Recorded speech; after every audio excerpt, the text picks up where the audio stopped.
Alright, Copoletta's killer shark cubs. I am ready for my classes to own this contest, and I'm armed with my trusty debater notepad and my trusty debater pen. The pen is mightier than the sword. Now, I'm going to be honest with you guys. I'm a little intimidated because that Dr. Glenn, she's got a PhD and I don't. The other thing about her, she was going to be an attorney, and I couldn't pass the LSAT.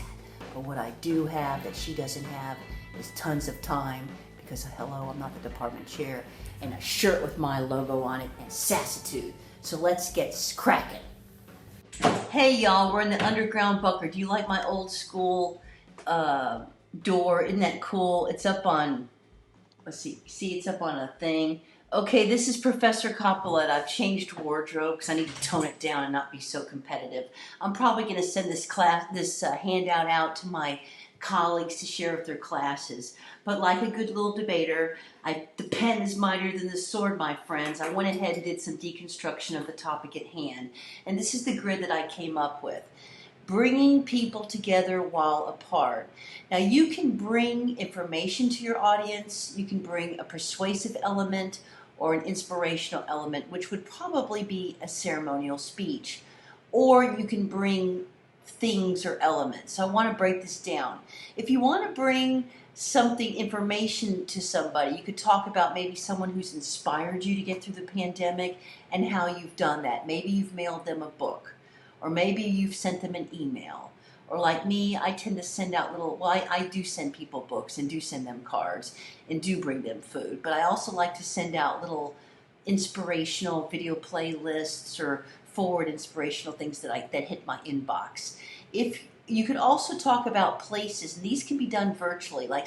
One of the few things I do like about the city of San Marcos right now is they have like a collection of links from Parks and Rec that butchered my yard, but we won't go into that right now because I'm trying to be positive. I'm trying to throw myself into my work.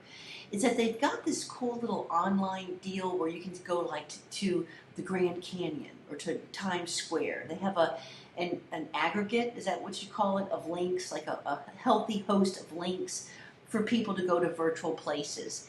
A thing, maybe you can teach them about painting, which would also be a process, or buy your friend a set of paints, or give your friend a guitar, or loan it to them, or teach them the process of gardening, or an idea. Maybe it's a positive mental attitude, and it could be, here, I've got that right here. So these kind of fit in, but persuasive could be a mental attitude, or transpersonal mental attitude, which is more spiritual, or physical. And in this instance, I'm thinking of like recipe ideas or healthy lifestyles. So those were my ideas there. And then, of course, types of bringing, whether, like, I like those things where they do like the drive-by birthdays or graduation ceremonies, that kind of thing. And then bringing yourself, or different forms of communication. So whether it's, and I've got that over here on the how. So this is the what. People. Bringing people together while apart. People could be the planet, your country or other countries, the state, local situations, like Austin or San Marcos, your family or your friends. So you could target any of those or all of those. It could be a big picture ticket item or a more micro breakdown of the situation. Together. When we think about together, do we think of physical? Because obviously there's physical distancing, right? But we could also think of ways that we could be clever with that. Whether it's, I don't know, like to me, what I like to do is have my mask match my outfit. So when I am physically around people, at least I'm kind of like the peppy one of the bunch. Technology is obviously a way that we get together, whether it's through social media, which I'm not on. And apparently it's kind of nasty right now online, and that's why I'm glad I'm not on there. Or email, or even video conferencing. But also what I found is a lot of people are really into old school. I've really poured myself into old school stuff. So I send letters to people, or like I said, I'll send them books and postcards and stuff like that. Or I'll pick up the phone, and that's what I've really enjoyed. So it's almost like you can spin it on itself, because yes, while we are socially distanced, we do actually have more time to pick up the phone and have a conversation with someone. And that's what I've been doing. I've been calling people that are, quite frankly, now kind of good friends of mine. And quite frankly, there's one buddy of mine, he's from Burundi, and we worked together at the University Bookstore up at Texas State. We've been in contact forever. This is weird. So we talk like every Sunday now.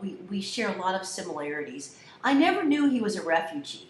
I never knew that his family, they pretty much went to his village and killed everybody. His family got away. He had a huge family. He told me, how he got through it, his transpersonal self-concept, and what he was basically reciting his favorite psalm while he was hiding in the jungle. This is what this guy told me, and I'm like, whoa. And then he read the psalm to me, and I was like, whoa. Well, then I find out, and my buddy is calling me up about politics stuff, and I'm like, and I had to get off the phone because I couldn't hear him. Then my other buddy calls me about political stuff, and I'm like, and then somehow I explained to my friend, I'm talking to my friend, he's very inspirational, this is where he's from. And she's like, is he from New Braunfels? And I'm like, yeah, his family lives in New Braunfels. She's like, we used to live next door to him. And we remember him and his family, and they were so polite. And sure enough, they knew each other. And now his mom, her mom, and him are talking on the phone again. So that was like a weird, random event from someone I may not have spent so much time talking to, but because of the pandemic, I've got extra time. And I have other examples of that. Some friends of mine who are in education up at Texas State University, we get some really cool quality time. So you could actually talk about how you are spending more time together with people, but just in a different way. And so what does together mean? Also, is being alone a good thing?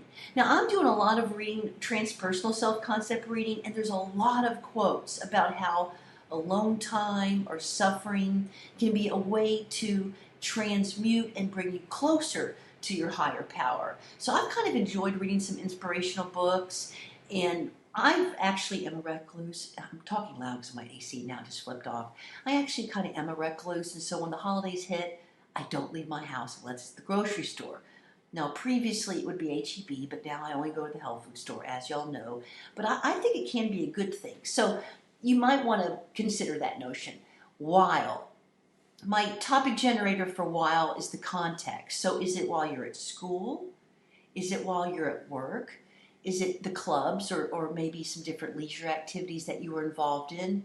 Your family, your social group, your community? And then also I thought maybe what's the time frame? How long has this been going on? How long will it go on?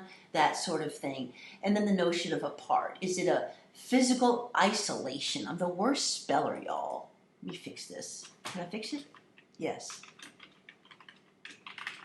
And then mental attitude. So these are just some quick ideas that I have. Now, obviously, you can combine all these. This would be like the informative elements that I taught y'all in the previous lectures, persuasive organizational patterns. And this could be informative or persuasive, but it could also be ceremonial.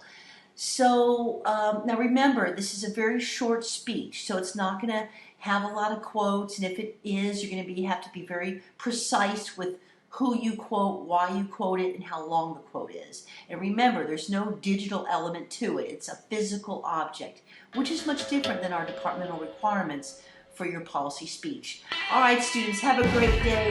Thank you for watching my video.